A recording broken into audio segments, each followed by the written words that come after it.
Coming to you live from New York City, it's Jim Caruso's Pajama Cast Party.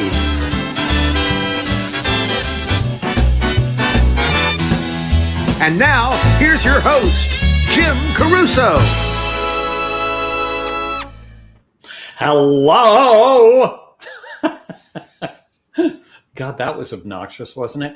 I love watching that open. Jonathan Hawkins, you did a great job. All those faces. Are you kidding me? Hi, everybody. It's Monday. You know what that means. Pajama Cast Party. That's what it means. I'm here in my Upper West Side roost in New York City, getting ready for just such a great show. You're going to love this. Listen to this cast list. Anjali Bhamani and Rick Barrio-Dill, Sue Matsuki, John Molino, and Alyssa May Gold. What kind of great luck have we had to get a cast like that? So much to discuss. Before we go to Ruby, my trusty producer, let me tell you that I usually do this at the end of the show, but now I'm going to do it at the top. Next week, we have another unbelievable show, so make plans. Monday, May 10th, Shayna Steele, Alexander Mendoza, The Honey Collective, Tammy McCann, and Alan Cumming. I know. What kind of a crazy good luck thing is this? We're having the best time doing this. This is really my favorite thing on the planet to do. So I feel like this is a good time to bring Ruby onto the scene. Are you okay with that? Oh, Ruby. Oh, Jim. Hello. Yeah. How are you? I'm good. I'm better now that I did that. Yeah, I know. Sometimes you have to get it out. Yeah. So many things to discuss. What do we need to tell people about what we want them to do? They need to share. Do you know how to share? Share. There's no way to say that word without going into some bad drag situation for me. But as you're watching this on Facebook, you want to share it. That means everybody in the planet, in your personal planet, gets to watch, and we want that. And what do we do on YouTube? We want them to join. Nope, but you're close. We want them to follow.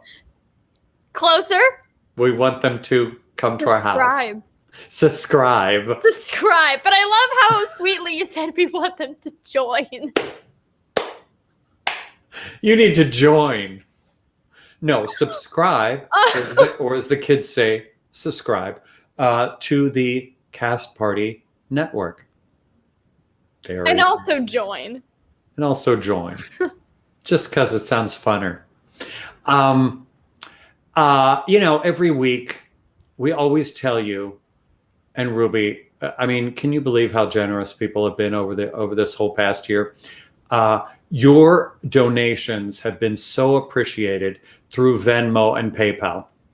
These shows, which of course we love to do, cost something to present to you, and we ask for your help in doing that. But you've come through like gangbusters every week. But this is actually really important. This week, we're also donating a portion to GiveIndia.org so that they can boost the oxygen supply as the country battles COVID. It's just heartbreaking, the nightmare that they're going through. As of last week, between the burden of COVID positive patients and 2,000 recorded fatalities a day, that's just recorded. And the lack of oxygen cylinders is crippling the healthcare system. So the need of the hour is oxygen. And your donation will help provide oxygen cylinders to those who need it. Whatever you can give, $5, $10, $1 million, we will take it so that we can help India breathe again. I mean, it's the least we can do. Ruby, what do you have to say about that? Not much. I mean, I think echoing what you said, I mean, they need our help. And so no donation is too small. Anything will help. And I think recently, you know, we've been all getting excited here because a lot of us are finally getting vaccinated. New York is feeling livelier. The world is feeling livelier. And yet we forget that a lot of places, you know, vaccine rollouts aren't happening for them until 2022. So for them, the light at the end of this very dark tunnel, it doesn't even feel in reach. So we need to do what we can and make sure that everybody is staying as safe as possible and also has the resources. That's right. So I just thank everybody in advance for, you know, making their tips. We have the greatest audience every single week. I mean, really. I mean, we normally collect for the Actors Fund or Broadway Cares or organizations that we know really well. We literally know the people that work there so well. So this is new for us, but just watching the news, my heart just went out to these people who cannot breathe. So thank you for your donations. Thank you for your interest. You know, every week we are so lucky to have our friend Justin Squigs Robertson doing quick sketches of all of the talent. I mean, again, we're so lucky. Ruby, can we go? You know, I love it when you shoot over his shoulder. You turn on the camera that's right over his shoulder. Can you do that? Yeah, I see his camera right now. He was making faces at me backstage. Really? I want to see. What's he doing? He was making faces. But we also have this, which is us making faces. Bam! Oh my. Look, it's Central Park. It's the angel in Central Park. Well, don't we look springy and festive? We do. He's taking us on a whole New York trip these past couple of weeks, and I am so there for it. That does look very springy. So cute. Thank you, Squigs. We can't wait to see what you come up with. Don't forget, we have all this stuff.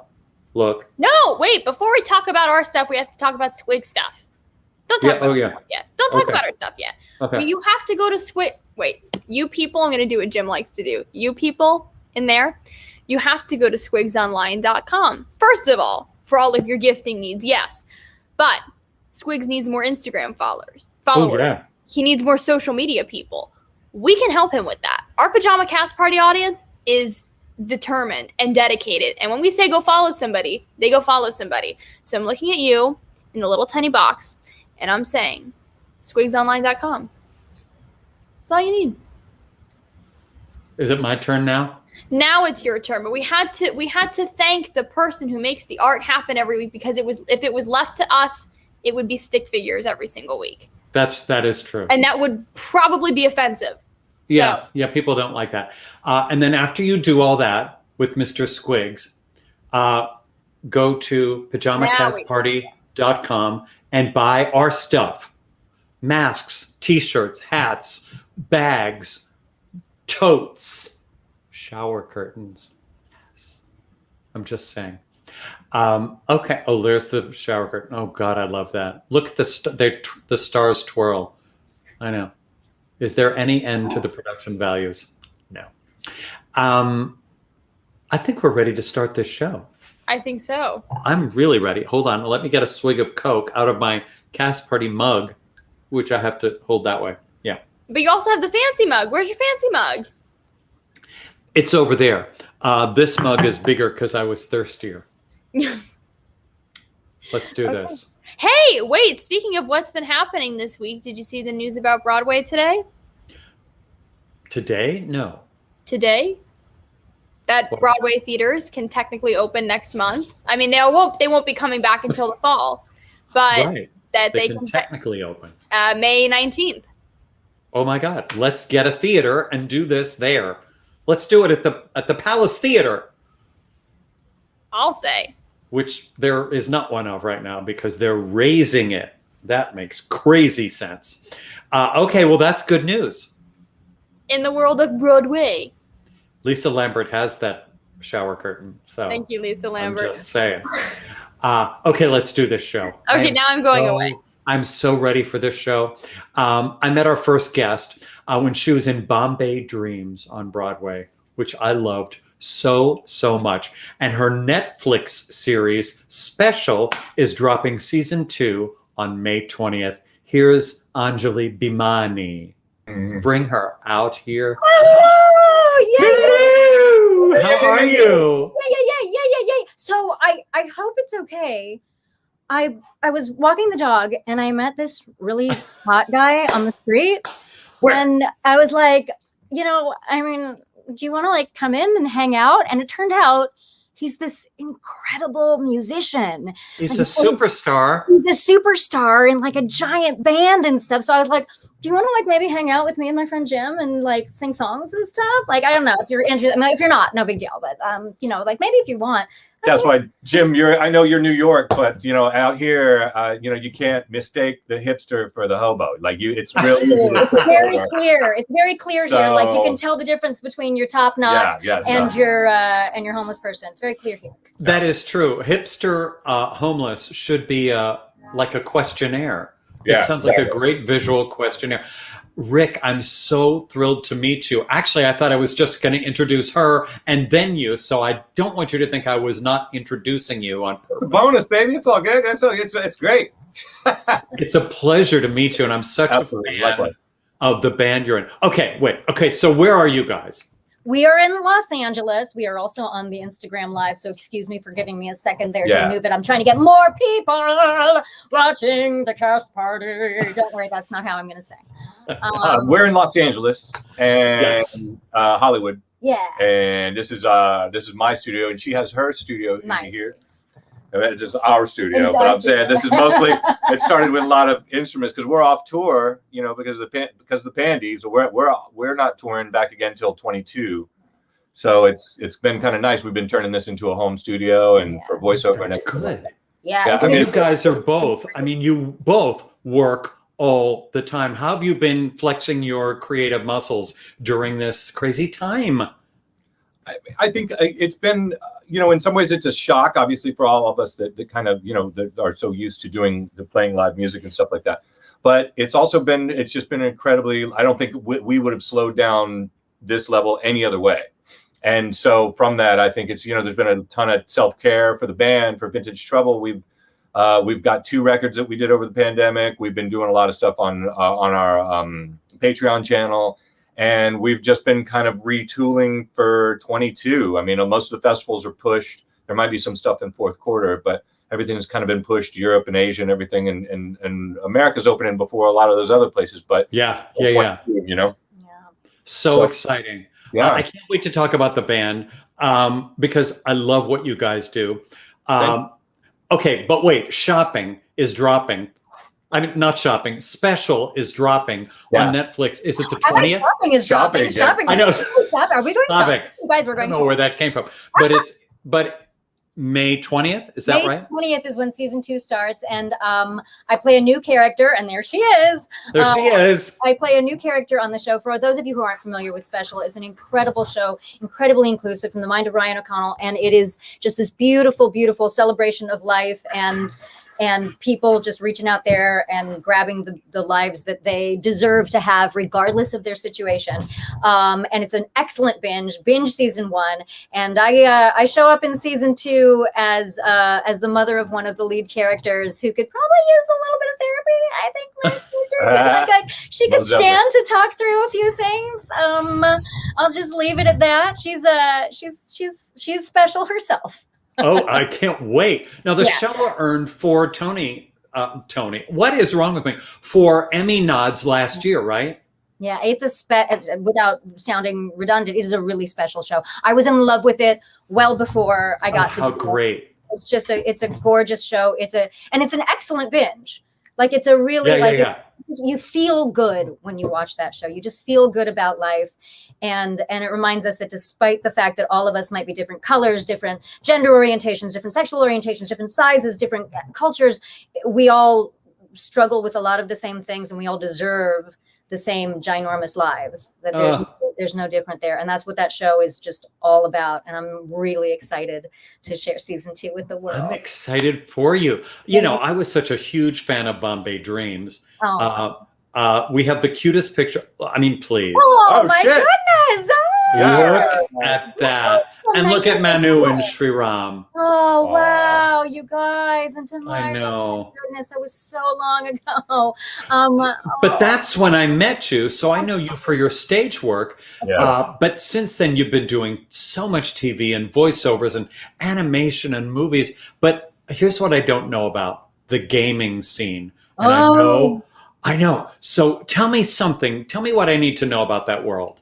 that it's incredible. The gaming community is filled with artists and designers and beautiful, generous human beings. My mind is blown by people who are the fans of these games and the players of these games. One of the whole reasons that I ended up doing my series, I Am Fun Size, was because they were giving so much to us as the voice actors behind the voices in the games that I felt like, who am I to not be giving back? And the only thing that I feel like I have that nobody else has to offer is my experience. So I wanted to share my own experiences with people to let them know, like, if you've been going through such and such, this is one way I figured out that works for me. See if it works for you. Just something to let people know that, you know, no matter how big you are, whether you're fun size like me or you're king size like him, or you're anywhere, but you know, whatever you are, you deserve a giant life. I have to congratulate you on this series, I Am Fun Size. You guys, look for it on YouTube and everywhere. It's so good. What your thoughts on rejection in show business particularly it applies to anybody. But specifically, you're talking to artists, I think, at that point. But you need to hang your shingle. I think you're really good. You'd be a great shrink to artists specifically. She is. Well, Trust me. I well, to one in particular. Yeah. We're both great strengths to each other. Yeah. But I will say that there may or may not be something for people to have in their possession coming up later this year that that might serve that purpose. Exactly. Or you know, maybe this. Oh, okay. Maybe doing it that if you're way. one of the kids. If you're one of the kids, or if you want something that, you know, you can make the print bigger, so you could be one of the older folks. Either way, whatever. If you're traveling and you want something convenient, but yeah, there's something on the way. That makes me so happy. Well, think Where about did it. you get all this wisdom, and you're very compassionate and intuitive, and where did that come from? My parents and my family and my brother. It was. They were just- both doctors, right? Both my parents were Your doctors, parents? but they met doing a play in medical school. I know, because, you know, medical students have so much free time. I mean, what? Yeah, right. It's because my dad was the lead of an intercollegiate drama troupe, and he was trying to cast a woman to play opposite him, and he was rejecting everyone, and finally said, the next girl that comes down those stairs, it'll be her. And here comes my mom, you know, dressed in either a red sweater or a black skirt, or vice versa. So whatever, she was looking like a sexy checkerboard, and she came down the stairs, and my dad said, you're going to be in this play. And she rejected him for a second. And that was it. That was the beginning of, like, oh my God, no one's ever talked to me that way. That's what we can't have. I know. And then finally, That is an incredible story. I know. So that's where all, But well, both of them, and my brother and my cousin who you've met, who's an incredible concert pianist in New York City. Like, the whole family is really filled with people who have artistic souls. And I think I feel like the real telltale sign of an artistic soul is wanting to tell stories so that other people can go on journeys. You want to transport people. It's very service oriented, whether it looks like it or not. We all want to do something for the world, and because otherwise this is a very self-centered and weird profession. But when you're talking to the audience and you're like, I got you. You guys sit there. You're safe. I'm going to go through all this. I'm going to go through the long day's journey. And tonight I'm going to go through all of the things. I'm going to do Juliet for you. You'll be safe. But by the end of this experience, you will have experienced something that you hadn't before. Mm-hmm. And you can take that into the world. And even the gaming world is like that right now, because people step into games as a hero that they maybe identify with. And because they identify with that hero, they see the hero in themselves, and they take that out into the world. come on. This is great. Now, Rick, You're the bass player for Vintage Trouble, this extraordinary funk, R&B, rock super group. Does she help you rethink what you're doing? I mean, has this kind of conversation made you open your eyes to what you're doing differently? A billion percent. Yeah. That's the cool thing, is that I don't think artists of a like genre, it's rare to see stories of artists of a like genre to get together, but artists of different genres where you're not necessarily like competing, but you understand the sort of, you understand the struggle, you understand the swing when you go into, when you're very passionate, you're emotional about something and what that requires. And then it's kind of, we're so lucky to get to do this for a living. We're so lucky that we're blessed with the talents and the opportunity to do a lot of these things. And the best part about it all, I always say, you don't have to pay me for the 22 hours of travel, but because the 2 hours a day on stage are free, right? Yeah, you got to pay me. I'm sorry, you got to pay me for the other 22 hours of travel. Yes, that's the thing about doing the job, is it's everything around the job is the pay. That's right. And everything else is that, the travel, and you guys travel all the time, and you're on TV all the time. The Tonight Show 4 times in 1 year. Hello. Yeah, whatever. Jimmy Kimmel, Conan, The View, Letterman. We did.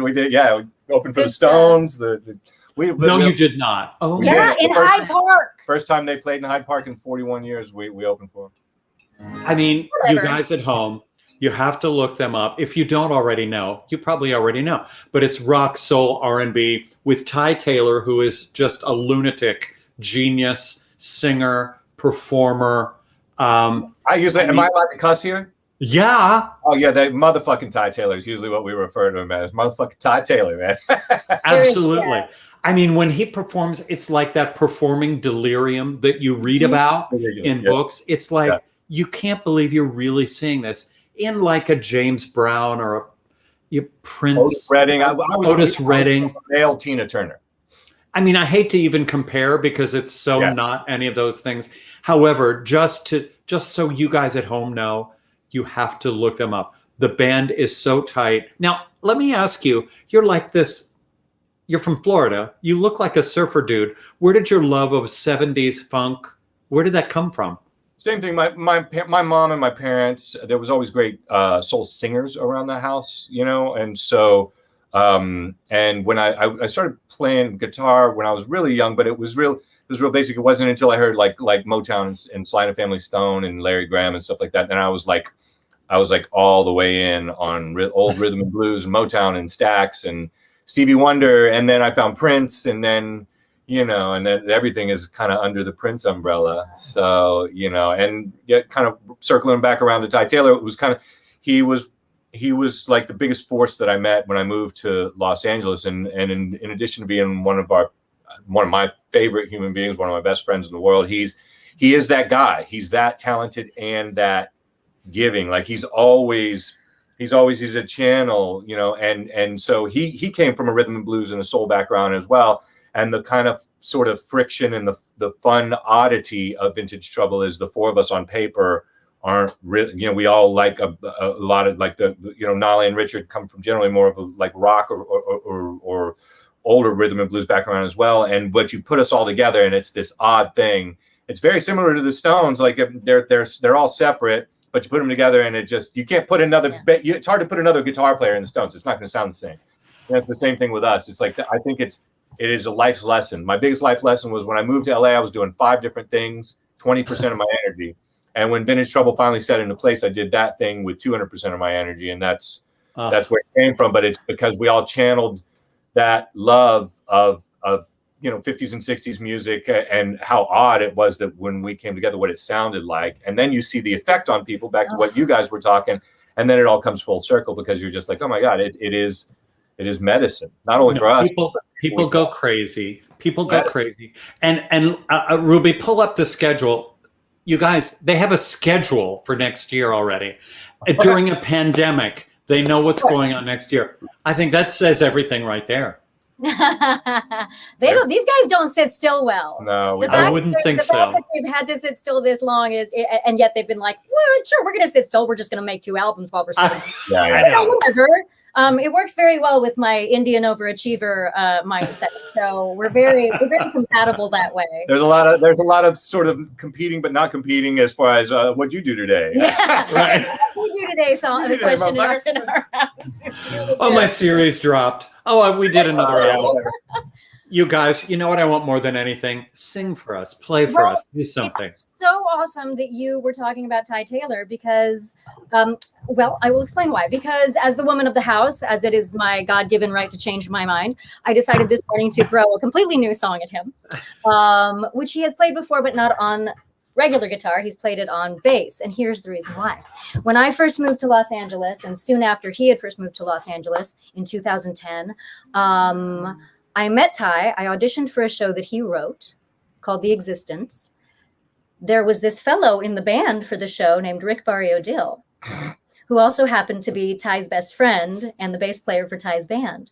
And so every night I sang this song during the show that we did together. And it's by Ty Taylor, and it's called Stone Cold Sober. And we do joke about one thing, is that he says he fell in love with me listening to this song, but the song is about like a drug addicted rock star and his codependent ex-girlfriend singing this to him after the breakup. So thankfully, like 11 years later, we can say that's not our personal story, Yeah. but this is the song. So And in fairness, Ty, he wrote such a beautiful musical and stuff, but I got to see, there were 10 heavy hitters in the show, and every night I got to see her do this, and it was the one that stuck out the most. And it was because she connected to me, and she connects to whatever it is she's doing at such a deep level that, it always, I think that's the secret sauce, and that's what pulled me in like right away. So she made the call to change to this. And so we're going to do Stone Cold Sober. Yeah. So we're going to try this out. For Okay. I can't wait. Yeah. All right, cool. I'm the space bar. Go ahead. Go where is it?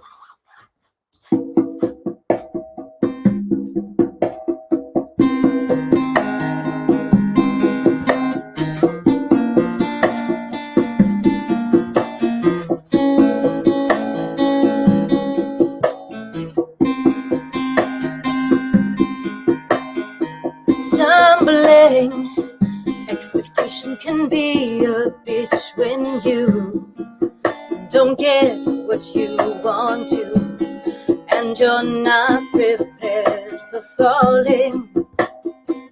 When I told you nothing's ever as good as it appears, you said that was the fear inside me talking. There you go, round the bend. Since when did forever end? From alive to alone again, from cool to colder. Tell me what I do now that you're nowhere to be found. The highest tumble down, and we're stone cold sober. Descending, tearing through every star that lined my sky, passing by every truth that I deny to satisfy my disillusion. And now I've become something that I said I would never be. Someone too blind to find a way from confusion. Off you go, round the bend, my love, my life, my long lost friend. From alive to alone again, from cool to colder.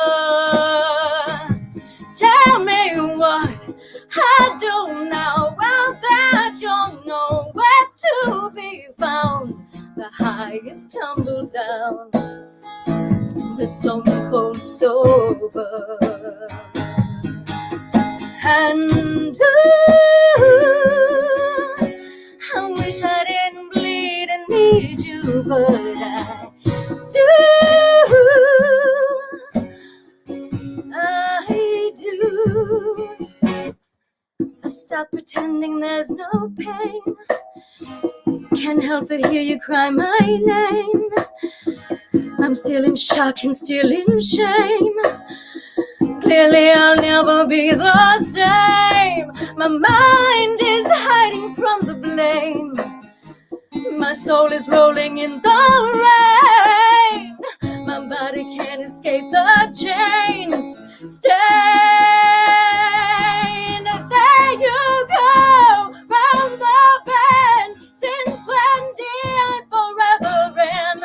From alive to alone again. From cool to colder.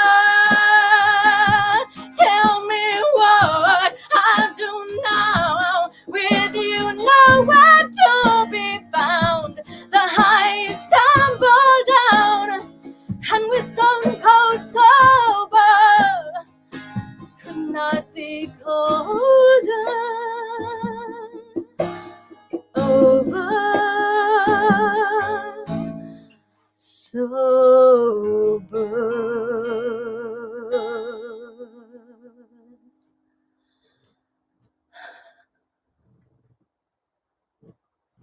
Yay!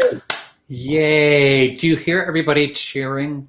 No, but I Jazz hear, hands, jazz I hands. hear this guy. You guys, that's the first time we've sung together, like, since the show. Really? Yeah, Well, What a great song. we've done stuff at home, but we've never, like, I don't think we've sung in, have we done anything in public? And I haven't played guitar in like forever. You haven't played guitar. Yeah. Seriously, he picked up his guitar this morning. He's always on the bass. So- And he was like, yeah, sure, I can do this. And I was like, okay.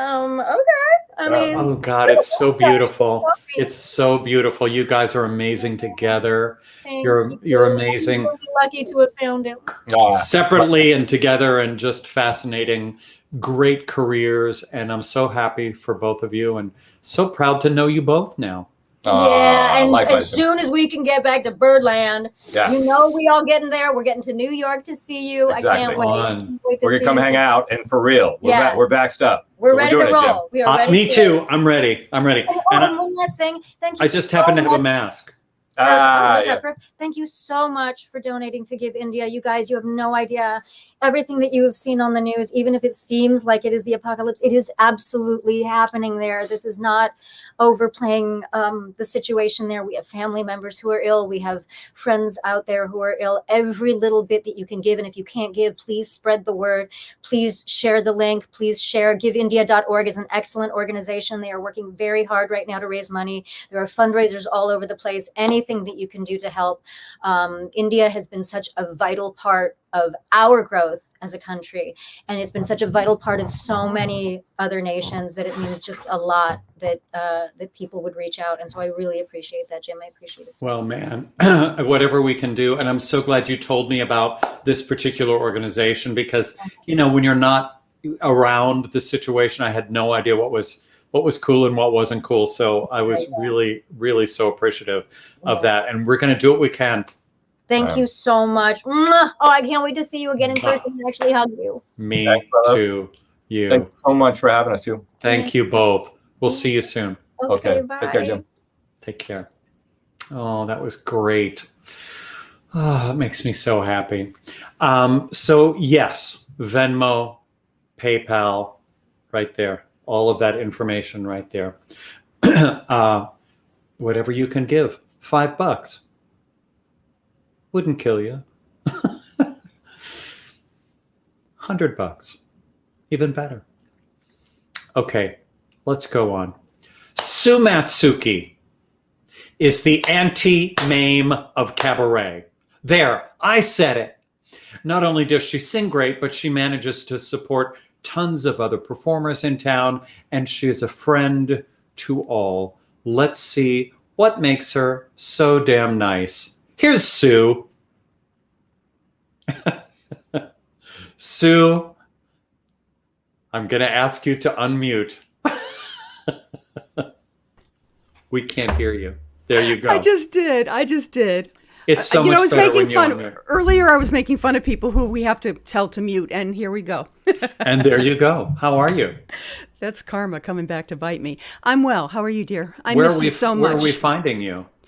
I am in Greenpoint, Brooklyn, in my studio, in my room, where it all It looks happens. very glamorous with the Well, the faux, the the faux. lights.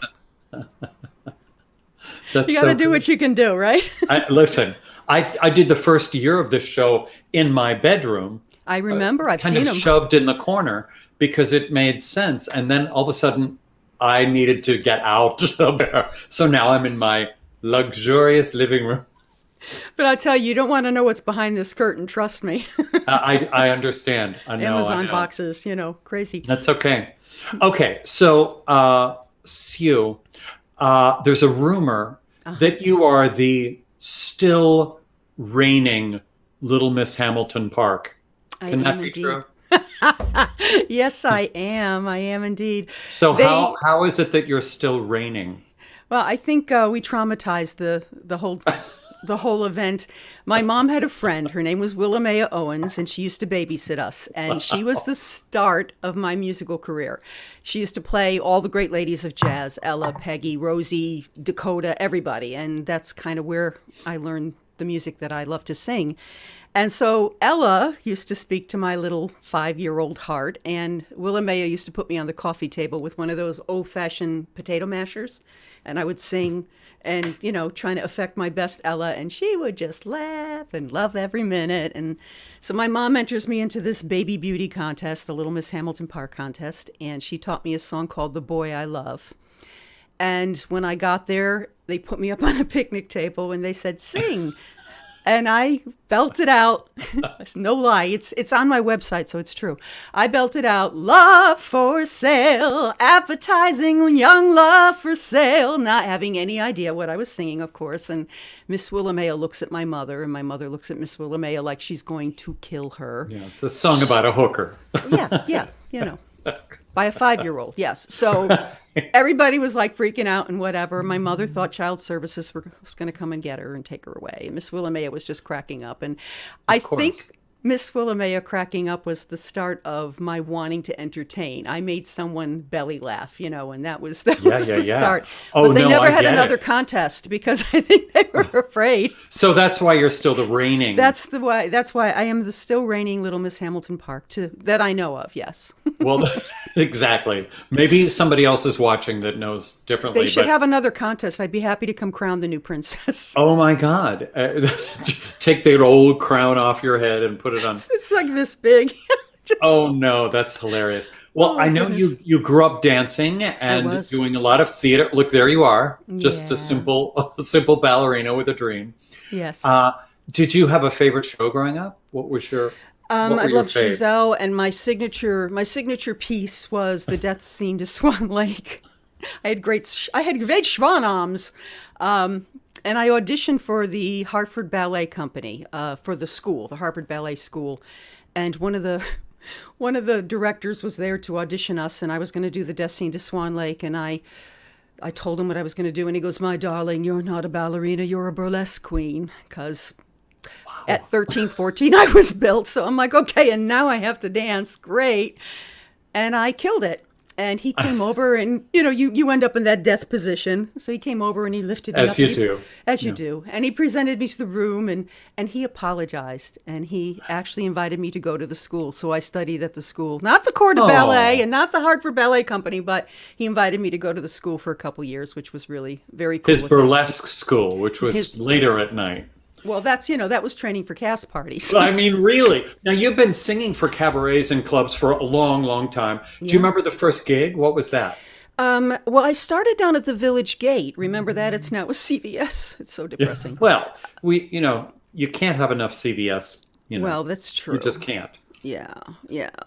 So you started the Village So I Gate. started there, and it was kind of like a group of 9 or 10 of us. Trudy Mann was one of the singers, and Jennifer Pace and her dad, Gary Pace, actually played. Stan Edwards, not the radio guy, but another jazzy singer, was the host. And so there were 9 of us. We had to audition to be one of the people in the group, and we did the sidewalk, and we kind of kept music going there as people were going up to see Tony Bennett. And, so that was how That's I started. fun. But That's my fun. first cabaret show was at Don't Tell Mama, auditioning Yeah. live. Back in the day, we had to audition live for Sidney Meyer. And I was so scared. I remembered I had a vibrato you can drive a truck through, and it's like, I'm a fool to love you. I was so scared. Nice. And Nice. that voice in the back of the room, Susan, darling, it's just me. Just take a deep breath and sing. You know? No, that's sweet. Well, what made you think cabaret? That's what I want to do. I mean, I think that about so many of us. Like, how did you make your way into that world? It's kind of a secret. You know, it's a little bit of a secret. Well, Trudy had said to me, I never really fancied myself a jazz singer. I'm not. I'm a cabaret jazz singer. I'm someone that has a jazzy flair, but I'm not a jazz singer per se. And Trudy said, there's this thing called cabaret, and I went to 88's and I saw Nancy Lamont, and I was like, that's what I want to do. Because people listened, didn't smoke in your face like they did at the village gate. Yeah. My music, I'd come home and my husband would make me put my music out on the back porch because it stunk like smoke. It was disgusting. I still have a leather manila sheets. briefcase downstairs in my storage unit that smells like smoke because it's filled with music. I don't know how back in we the day. sang, and we all performed through it. And people are literally smoking right in your face, right underneath you, and we sang. And we through it. didn't grow an extra lung. I don't know how that happened. I don't know. Well, you love the concept of cabaret so much that you wrote a book with David did. Sabella. I did. Oh my goodness! So you want to sing cabaret with our cover boy Jeff Harner? Yes, you weren't I love available. Jeff You weren't Harner. available for the shoot, so we had to go with Jeff. Well, Don't yes, tell Jeff. thank you. Thank you. Yeah, what if he's watching right now? No. I love Jeff mad. Harner. We love Jeff Harner. We love Jeff. So yeah, it's a how-to book, and it's a little bit of a history book, and it's there's a 20-book series called So You Want to Sing, and it's jazz and blues and country western and contemporary music and opera. So there's 20 books in this series, published by an educational publisher, Rowan and Littlefield. And I heard that we are in our third printing and that we're doing very well because teachers in Iowa who have students who are never going to make it to Broadway never knew what this genre was, and now they can produce these shows and let kids sing against type and teach them different parts of their voice without having to prep them for something specific, and it kind of turned them all on. So it's been really doing well across the country, and we are so proud that we're kind of introducing cabaret, because when you say what's cabaret, people think it's a Dirty Men's Club, a Liza Minnelli movie, and that's about it. They have no idea that it's Or an a dirty alternative. Liza Minnelli movie. Could be. It's a whole other thing. Could be. Well, I have my opinions, but tell me why singing in cabarets and clubs is so fun. Even at Birdland with this crazy and hectic, and you know this because you are the world's best communicator of a lyric and also just fun. It's that communication thing. It's making Miss Willamea fall off the picnic bench laughing. It's that instant connection with people. And when you're a jazz singer or singing in a jazz venue like I've been doing West Bank, and I'm pretty much background music. And someone said, "Do you mind that people aren't listening to you like a cabaret show?" And I said, "No, because when I see them put their fork down and look up, I feel like I've really done my job." It's the greatest compliment. It's the greatest compliment because they don't have to, especially people who don't know you.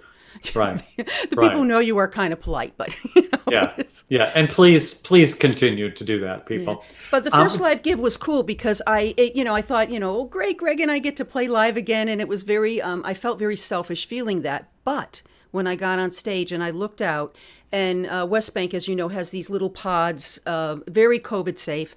I wouldn't invite anyone to come to hear me sing if it wasn't COVID safe. So looking out, I'm like, oh my goodness, we brought our friends and some people from off the street in to listen to live music and have a conversation with a friend after a year of being stuck inside. And it really moved me. It really moved me that I was able to be there and do that and communicate and have fun with a bunch of people that came to see us. So Yeah, it's very touching.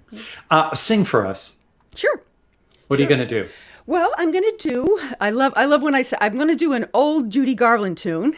Go As ahead, Jim. opposed to all the new Judy Garland tunes. I live for that. Thank you. Thank you. Nothing like setting somebody up. I think it's appropriate to exactly what I just said and how I feel about the fact that we're all coming back and we're going to be able to perform again. So it's called Everybody Sing. And a 16 going on 17-year-old Judy Garland sang it in a movie called Broadway Melody in 1937. So I hope you all enjoy it. Here we go. When the whole world seems wrong, just learn the words of a simple song of blue skies above. Be a troubadour and all is love. When April showers spray, the silver lining will come, they say. And singing in the rain's the thing that these happy days again will bring. So everybody sing, let the sound of your voice turn winter to spring.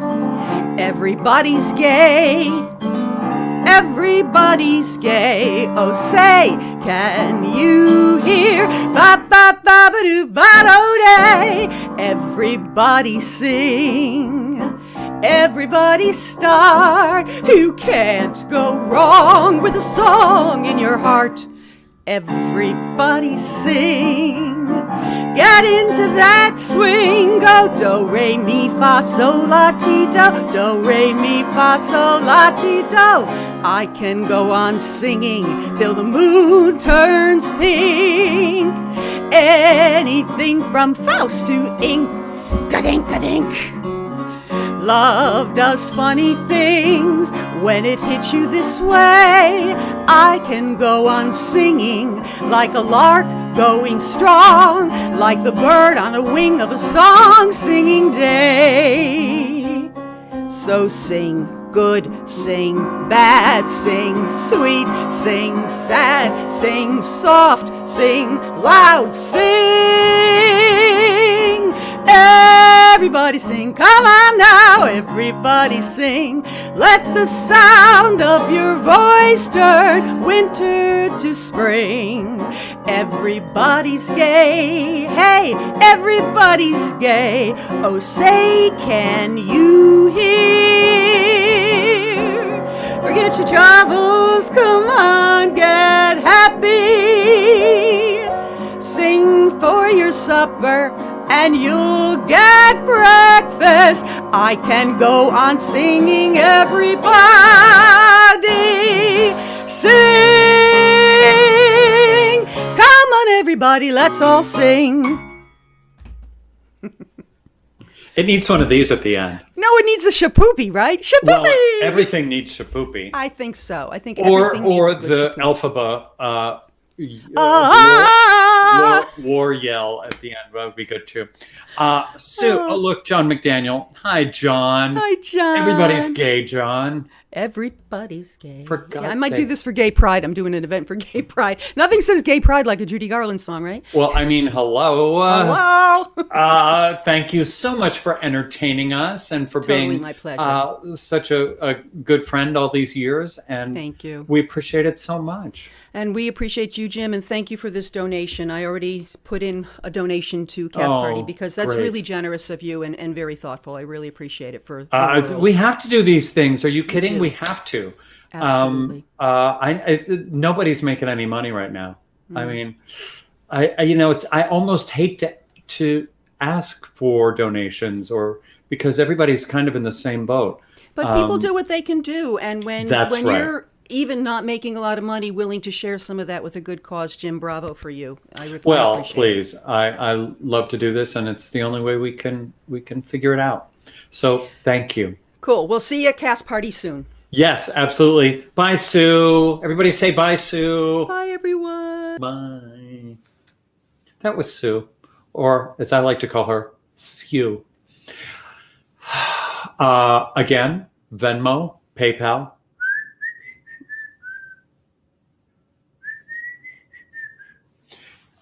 Yeah. So that, are you having fun? I'm enjoying tonight. I like the conversation. I hope you're enjoying it too. This is so much more than we normally talk at Cast Party. If any of you have been to Cast Party in LA or Las Vegas, or certainly here in New York, you know that people come up and they say, "Hi, I'm going to sing Tie Yellow Ribbon." And then they do it. But it's nice to get to talk to people because you learn stuff about people you've known for years. Okay, moving on. Singer, guitarist, band leader John Molino has played everywhere from Birdland to Kennedy Center with folks like Lionel Hampton, David Sanborn, as well as his own family, which we have to hear about. Here he is solo, John Molino. Hey, How are you? I'm great, man. How are you guys doing? Welcome. Where are you? What is happening behind you? Well, this is my Where? Yeah. office. I should have a sheet like No, it's perfectly fine. I like it. Oh, there's a guitar. This must be the thing to have guitars behind you. I Well, need guitars. these aren't really guitars. They're sort of weird instruments from like this. Yeah, funny what's that? here I got from a homeless guy about 30 years ago outside on 48th Street. He had made it himself. It's a homemade Flying V electric guitar, made from Wow. the neck of a marten and a piece of driftwood. So- Now, people at home, aren't you glad I asked? Would you have ever thought that was the answer? Every word of that story is funny and interesting. John, you've been a band leader for a really long time. What, like 20 some years you've been Well, doing this? Well, I started out really in the early 80s. I had a rock band with my cousin, Tom Willents, and we were called Kid Stuff, and we played at the CBGBs and the Bitter End and all those kind of places. Oh, And we did a little touring. We went to Southeast Asia. And then, the band imploded. And I sort of switched gears to jazz. I'd always loved Ella Fitzgerald and Sinatra to a lesser extent. And well, so, he's not watching. so Ella's getting a lot of shout outs tonight. That's good. yeah, I mean, come on. That's doesn't get any better than Ella. Well, you've certainly been able to share your talent with great jazz. I mean, Lionel Hampton, David Sanborn. What the hell? Well, can I put in a plug for a current jazz great that I have the pleasure of Absolutely. working for? I'm about 20 some years ago, my wife Robin dragged me kicking and screaming to Nyack, out of the city. Yes. And it's taken me, about 20 years to not, want to move back every day. And a couple of years ago, a fellow named David Budway and his partner, Brianne Higgins, opened a little club here in Nyack called the Jazz Cellar, Maureen's Jazz Cellar. And that really changed the whole town. It's like put us on the map a little bit, and I had a place to play. I can't even tell you how grateful I am that showed up. And now I'm almost like happy to be here now after 20 some years. Wow. So, Well, David is a great friend, certainly, and has played Cast Party when Billy and Ted and all the, I mean, he's subbed many, many times. We love David Budway. yeah, he's a brilliant, brilliant guy. And so that's my home away from home now. And it's just a great little club he's opened. And one time I was playing there, and there was a couple who had come from the city, and they said they didn't want to go to the Blue Note because they were tired of paying $150 for a shrimp cocktail and a Coke. And they came up to David's club, and it just was a godsend for me. How great. Well, I need to make it to that club. I've not been there, and I hear it's just great. I hear the sound is gorgeous. And Yes, it is. now, looking at your material, you have a beautiful CD recorded live at Feinstein's. Yes. But looking at your material, you have a wide range of musical tastes. Where do you get all this material? Well, I guess, my first tunes that I learned were TV songs back when every song had a every TV show had a great song, like the Patty Duke Show, Yes. and all cartoons. Can you give us a little bit of Patty Duke? Meet Kathy, who's lived most everywhere, from Zanzibar to Berkeley Square. But Patty's only seen the sights a girl can see from Brooklyn Heights. What The crazy pain. Everybody. Yeah. But they're cousins, Uh-huh. identical cousins all the way. One pair of matching bookends, different as night and day. Beautiful. Wow, Kathy That's adores. enough. Please, that's enough. Don't get me Third started. verse, everybody. Yeah, but tell us what's on the CD at Feinstein's. Yeah, look at that. Look how gorgeous that is. Can you turn it around? And No, that would be harder. Just some of my favorite standards. Honestly, I can't remember the exact, good. but I'll Okay. tell you who was on it. There were some Okay. great musicians. Carlton Holmes, the great pianist. Melissa Slocum on bass. Lily White on saxophone. And the great David F. Gibson on drums. Man, So it was just a swinging jazz band, and we had a great time. It was how so fun. Yeah. Well, my favorite part of your career is, one of my favorite parts, is that you get to work with your family. that's my favorite part too, David. I mean, well, I'm Jim, but Sorry. David Caruso is the much wealthier, redheaded, freckly guy. But your family's beautiful. They sing great. You have all these great YouTube videos and stuff. Tell me, how did it all start?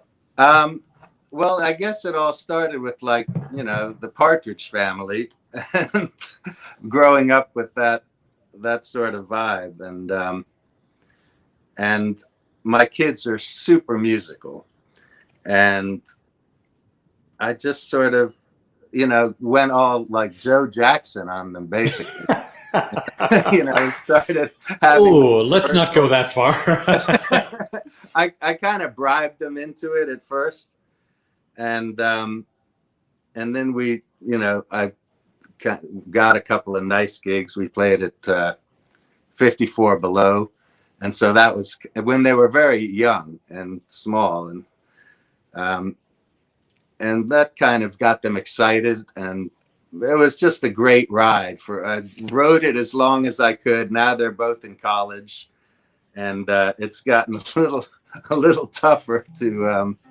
Yeah, but they'll come home. What a great thing. And what great memories for them and for you. It's my favorite thing ever. Yeah, I bet. I had an act with my mother. It was less successful, but in fact, we tried it. Wow. Well, Yeah. that must have been her greatest joy also, I think. I don't know if she would have said that. I'm sure it was. Yeah, okay. We'll go with that. Would you sing for us? Yes. Do it. Okay. This is a Johnny Mercer song.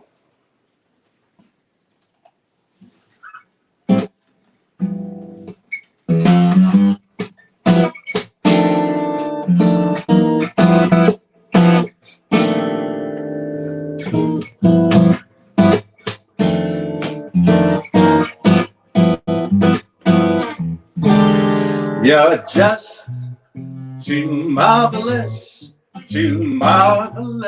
for words, like glorious, glamorous, and that old standby amorous.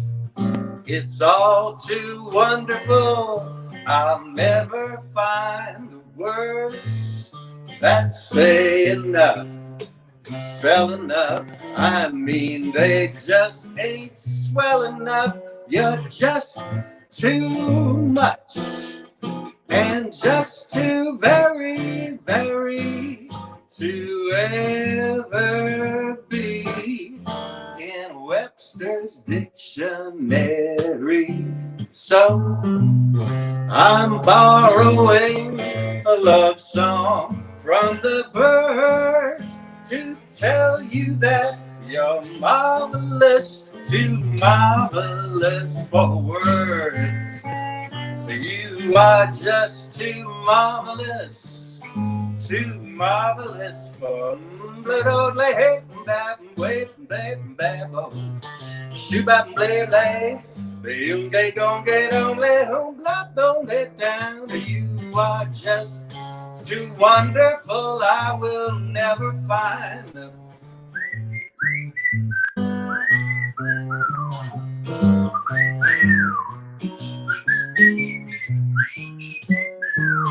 You're just too much and just too very, very to ever be in Webster's dictionary. And so I'm borrowing a love song from the birds to tell you that you're marvelous, to tell you that you're marvelous, to tell you that you're marvelous, too marvelous for words. You're too marvelous for words.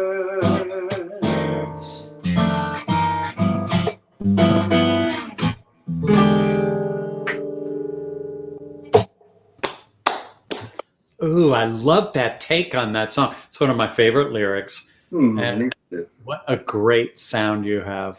Thank you, Jim. Well, thank you for joining us tonight. It means the world. My absolute pleasure. Thank you so much for having me. Of course, next time, bring the family I hope to, yes. when they're back from college in the summer or whenever they come home. Yes, We would soon. love it. Let Thank me you. know. Appreciate Great. Thanks, John. Bye Have a bye. good one. You too. I'm enjoying tonight.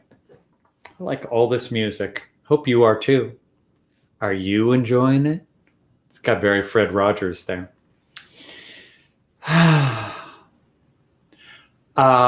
My next guest was to open on Broadway last year, but I don't know if you heard, but there was a global pandemic.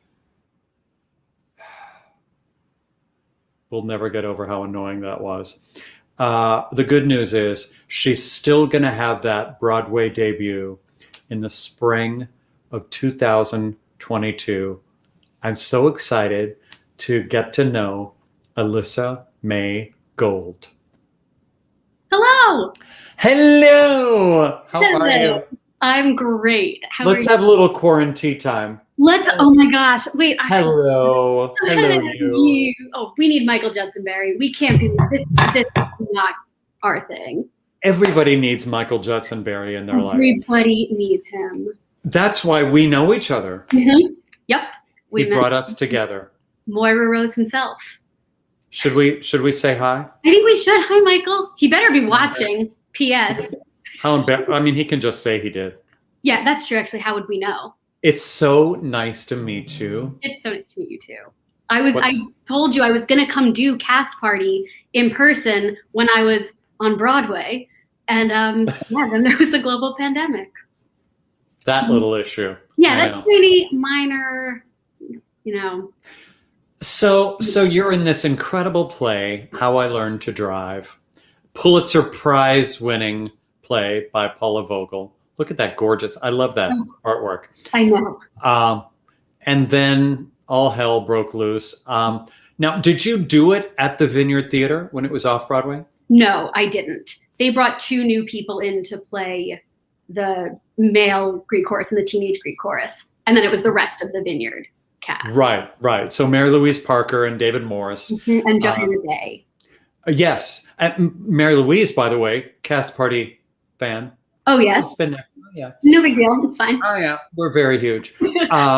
So tell our audience a little bit about the play and who you play and Greek chorus. That takes me right back to college when we did, oh God, what was the play? It was by Euripides. Well, I was already out. I was already totally Had no idea what was going on. If it wasn't MAME, I didn't know what was going on. Yes. So tell me about the play. So How I Learned to Drive is a story told in retrospect from this woman, Lil Bit, who Mary Louise Parker plays. And she's talking you through how she learned to drive and the very complicated relationship she had with the uncle who taught her. And the Greek chorus, there are 3 of us, and we play all of the different people in her life around this relationship who both enabled or were complicit or tried to warn her along the way. And then I won't tell you my favorite part that I play because it's the last scene and it ruins a really cool theatrical convention that Paula Vogel came up with. But it means I get to play a lot of people and that's really fun. Fun. Yeah. And now there's a lot of music in the play too, evidently, because my friend Stephen Aremus is the musical director and arranging all the vocals. Is here. Oh, so good. So glad to see it. Yes, I got to rehearse with, wait, what does he say? If it wasn't me. We should make t-shirts that say that. I have a whole closet full of them. So tell me how music fits into this play. So I got to meet and work with Stephen for maybe 2, like he came in the day, like after he left music rehearsal on March 12th, we had the company meeting where they said, we'll come back on Tuesday. And then it's been a year and a half. So there's all kinds of music being woven through it now. And sometimes it's music that's playing on the car radio and so we're there kind of as, we're making those sounds. Mm-hmm. And then sometimes we're singing a lot of it, but it's kind of like interstitial music to get us from scene to scene. And it was being infused in a really interesting and beautiful way to kind of, the story doesn't stop once it starts, right. Once it goes. So it's such a beautiful play. Ben Brantley went cuckoo for this play. And rightly so. And rightly so. And also the production. the way that Mark Brokaw directed it at the Vineyard, and then he's directing this one as well. And he has such a clear vision for how to make something move through time and space without it being clunky or without it feeling like, and now we're going back in time, and so the music kind of helps. Right. You didn't have to do that once. Right. So, yeah. Well, I'm really looking forward to this. The more I've read about it, the more I'm really excited. And as I said, I'm like a MAME guy. I enjoy the musicals, but every once in a while, a really good play. And this sounds like a really, really good play. You've done so much theater in New York City and even created a theater and film production company called Pocket Universe. Mm-hmm. What was your impetus in creating your own company? It was an accident. I wanted to just do a play and, because there are how many theater companies in New York. But I saw also, I should caveat all of this. I'm a musical theater person too. It took me a very long time to understand why you would put something on stage where people didn't sing and why, if there wasn't a dance break, I thought there was like a joke. What's the use? Why would we do this? And then one of the straight plays that I saw was Julius Caesar, and I saw it with all women. And it was the first time I had seen a character on stage who actually reflected how I feel moving through the world, which, tells you all you need to know about me, that like I saw Brutus on stage and was like, oh, that's how I feel about power and logic and my own flawed thought process. And I left that theater and thought, well, I have to play that role. And I don't want to play him as a man. I want to play him as a teenage girl. I want to like tap into what that felt like, because there really isn't a lot of theater that gives teenage girls or young women, or frankly, a lot of women at any age, the access to their full humanity. And so I just wanted to produce Julius Caesar and play Brutus. And then through that process, I created Pocket Universe and realized actually, if I created an entire community and an entire company, I could create opportunities for all different kinds of people who don't see themselves reflected in the stories that we tend to keep telling, and create opportunities for people to both tell their stories and also for audiences to get to come in and have the experience that I had seeing Julius Caesar for the first time with women and go, oh my God, yes, that's what it feels like. And you did it, but you put the characters in an all-girls high school, which is genius. It was great. And Look at that. I'm so proud of that group of people and the people that you don't see in that picture, like our director and our designers and all of the people who really, and the donors and like people who really rallied around this idea. And we're like, oh yeah, we believe in that. We want to do that with you. And, you know, if you build it, they will come. And I mean, this is very invigorating, I think, for our audience, that you, I mean, oh, see, now we're reading, now we're reading that. Mamma Mia. That's it. Is that your dream? That's really your dream. That's really, truly, and I'm not even being actually facetious. I submit to it every single time I see it on Playbill or Actors Access. I keep writing like, this is my dream role. I'm not kidding, please. I love that you're playing Brutus in Julius Caesar, but your real dream is to play the lead in Mamma Mia. I contain multitudes, Jim. I believe you. It's very invigorating to meet somebody that is a creator and isn't just waiting for, you know, Backstage Magazine, because it's 1981, to come out with the, you know, with the auditions. I just love that you made it happen for yourself. And I'm so impressed. Thank you. I think one of the things that when people ask me questions about like advice for, you know, young people who are starting, and, you know, I hate that when people say things like, if you can think of doing anything else, go do it, as opposed to go live your life and be inspired by the stories that you then want to tell, and then go tell them. Like that's what I think my job actually is. It's not to get on stage and say my lines. It's to have a whole life that I then know how to communicate to the world, to hopefully reflect something back. And when you start to live your life like that, it starts to become very easy to be like, oh, well, I should obviously rent a theater and tell this story and get these people who also feel similarly to do that too. And I think I hear a lot of resentment of having to make your own work. And I feel like, why else would you do this? That's the dream, is that you. I've had to do that my whole life. I think a lot of us feel the same way. Yeah, it's really special when you tap into something that you think could help other people, that you could share. And that's how I felt this whole night watching everyone here tonight, and, you know, hearing live music and people sharing from their homes. It's fun. Yeah. We've been doing it this is our 56th episode. And it's been such a blast. We have seen some weird homes, I'll tell you that. Sure. But we'll talk about that later. Would you sing for us? I would love to sing for you. So we're talking about how, I'm just getting my backing track ready. We're getting vaccinated and the world is opening again. And there's like a safety that's come with that. But then that leaves all of the other nerves about leaving your home and seeing people. And this song has been in my head from Carrie the Musical a lot in the last couple of weeks. This is basically what it's like watching me try to leave my house. Perfect.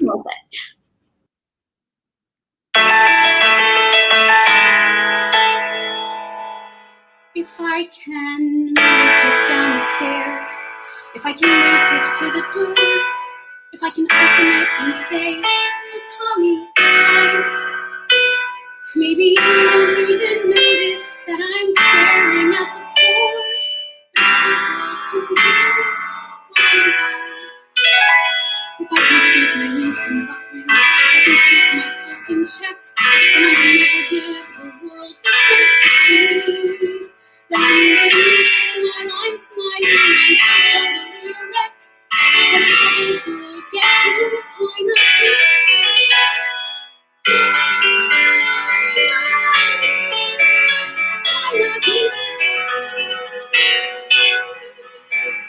Oh, I anticipate the snickers. I expect that kids will stare. They will allow me no matter what they do. I know I may not be welcome, but at least I will be there. And if other girls belong, then I do too.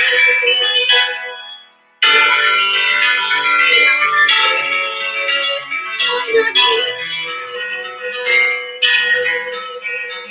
I know it's all it is, and I know it's all right. But this might be the start of my journey out of the shadows and then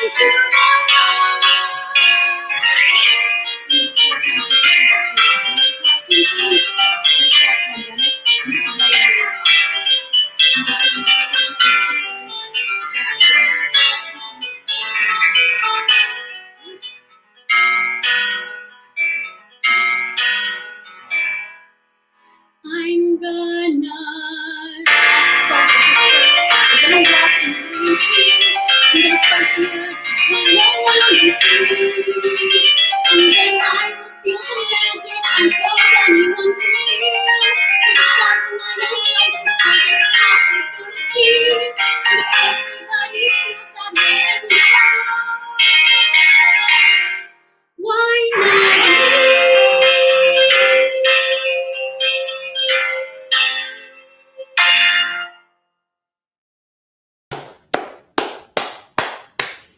Yes, Mamma Mia. Yes, right. That was also my audition for Sophie. Please, somebody watch me this. Please, I'm begging you. I mean, who wouldn't book you in that role? Everybody, Jim. Apparently, everybody would book me. So you have a whole pre-printed list of people who will not book you as Sophie. Yes, I'm keeping track. How dare they? is How all I dare have they? to No, I'm say. available. It doesn't matter if you haven't done it yet. You just call me now. It's fine. Okay. Well, just do it, and you have your theater company do it. I You'll know, show that's- them. Yes, I will. One day. And what about Mamma Mia 2? Could you do that? Here we go again. We could. Look, if the second my is God. loud, the world I'll will- be Cher. done. You're hired. That's See, it. We're people doing just it. put it out there. Put Just it out. put it out there. Your dreams I love it. come true. Right, I cannot wait to do Mamma Mia 2. Here we go again with you. Look, people are switching their computers off. People are actually throwing their computers out the I window. promise we won't. No, please open theater. And I swear we won't do that. You're delightful. I can't wait to know you live and in person. Same. And oh, Mamma Mia 3A. Mama Threa. We'll do it. Oh, Mama. Yeah, 3A. Jim, it's Mama 3A, not Mama 3A. Yeah, I missed that joke, Okay, it's late. but I'm very busy here. I have things to do, and I have Coca-Cola to drink. Mhm. Alyssa, I can't thank you enough for joining us. This was so much fun. Thank you for having me. Thank you for making this show continue during all 500 weeks of this. Oh my God, I mean, what else would we do? We love doing it, and thank you for joining us. And we'll see you soon See you soon. on Broadway in How I Learned to Drive. I can't wait. How exciting! See you then. Thank you so much. Goodbye. Bye. How fantastic that we can say to people, I'll see you soon on Broadway. I mean, we don't even need details yet. Just to be able to say that is so heartening. Now, I do know that we have many fancy viewers. I know Billy Gilman is watching, country superstar. I know Lisa Lambert is watching, Tony-winning writer of a show called, what does that say? Yeah, oh, there she is now, called Drowsy Chaperone, genius. Billy Stritch, Linda Lavin, Doug Major are all watching from their glamorous Upper West Side home. Not that they all live together, that would be weird. So I'm waving to them because they said to. And let me tell you about next week. It's going to be so good. We do have a lot of great people coming up. You know, I'm booked into, 2024, I swear to God. But next week, Monday, May 10th, Shayna Steele, Alexander Mendoza, Honey Collective, Tammy McCann, and Alan Cumming. They're all going to sing. They're going to talk. We're going to have the best time ever. Oh, Ruby. Oh, Jim, What up?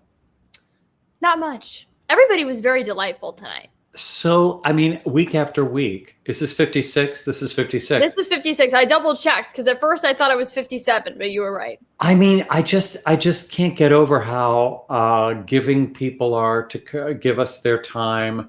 I mean, this thing's been going on forever. This whole pandemic thing, and the people still want to join us, and we're just going to keep doing it I forever have and to ever. say, I'll say it now before he's on next week because I don't want to say it next week. I'm very excited for Alan Cumming. I mean, when you texted me that a few weeks ago, I got very excited. Well, now the he was excitement has been He building. was at some of the very first cast parties at Birdland and at the King Kong Room when we started 18 years ago. So he's been around for the genesis of cast parties. So it'll be great to hang with him. And I know he's going to sing, and I don't know what he's going to do, but whatever he does, it'll be great. I do want to just mention once again that you can Venmo and PayPal whatever you feel like doing to us on those addresses there, and we will be certainly keeping a little bit to keep the lights on, so to speak, the ring light and The sequins. and the sequins dazzling you. But also this week we are so excited and so honored, really, to give a piece of that to giveindia.org to bring much needed oxygen to the COVID patients all over India. I mean, can you imagine? So that makes me feel, that makes me very, very happy that we can do that. And you can do that too. You can certainly do it on your own. Give to giveindia.org. You know what time it is. It's time to see what Squigs has done. Squeaks time. Yeah. All right. Do we have it? Did he send it? I have it. Oh my I God. have it. Wait, hold please. Put on your glasses. Okay, Okay, Show it. you ready? here we go. Bam! Oh!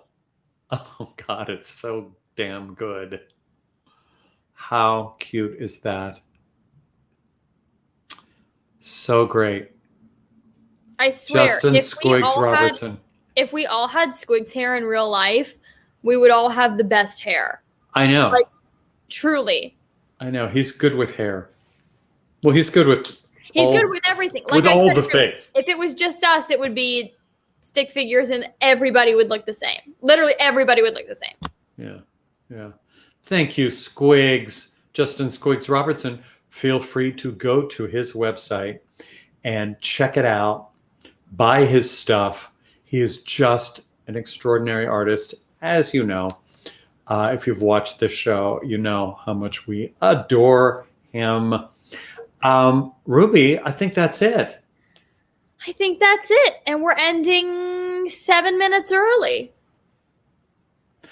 I mean, if this were a real network, what would They we would do? like We'd- us.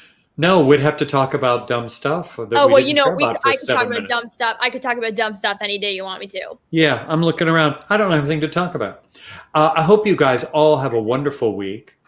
And I hope you join us next week. It's going to be an extra special one. And to all of you watching, to all of you performing with us, I can't thank you enough. And we'll see you this coming Monday. Good night. Thanks for watching Pajama Cast Party. To follow us on YouTube, just hit subscribe. Click on that little bell and we'll keep you updated on future shows. You can also follow us on Instagram at Jim Caruso's Cast Party. The end.